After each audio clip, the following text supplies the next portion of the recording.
Hey everyone, today I'll show you how to use the Google Slides text box hack. Open your Google Slides presentation, click the slide menu in the top menu bar, then select Edit Master.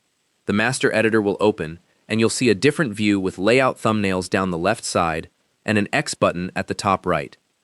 In that left panel, you'll see all the master slide layouts for your presentation. Click on the first one at the top if you want your text box to appear on all slides, including the title slide.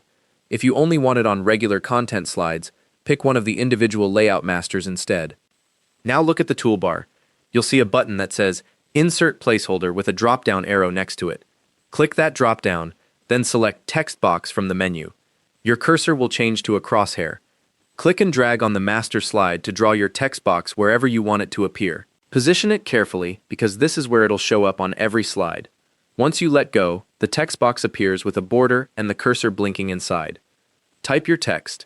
This could be instructions like type your answer here, or any placeholder text you want. You can format it however you like using the toolbar. Change the font, size, color, alignment, all the usual options. When you're done, click that X button at the top right corner to close the master editor. You'll drop back into your normal presentation view. Now click through your slides. You'll see the text box appears automatically on each one. Here's the key part of the hack. Because you added it through the master, it can't be deleted or edited on individual slides. That's what makes this so useful for teachers or anyone sharing presentations where you don't want people accidentally removing something important. Tips.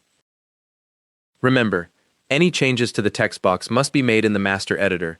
You can't edit it directly from a regular slide. If you want the text box on all slides except the cover, add it to the individual content layouts instead of the parent master at the top. This gives you fine-grained control over which slides get the placeholder. Thanks for watching. See you next time.